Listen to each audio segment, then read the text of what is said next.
Hey everyone, in this video I'll show you how to save jobs on Indeed in 2026. Yeah, this is super useful when you're browsing jobs and want to come back to them later without losing track. First, open the Indeed app or website and search for jobs using the search bar. You can enter a job title, skill, or company name. Next, scroll through the job results and find positions that interest you. You don't need to apply right away. Now tap the save or bookmark icon next to the job listing. Yeah, this adds the job to your saved list instantly.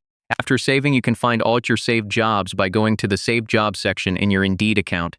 Now you can open your saved jobs anytime to review details, compare options, or decide which one to apply for later.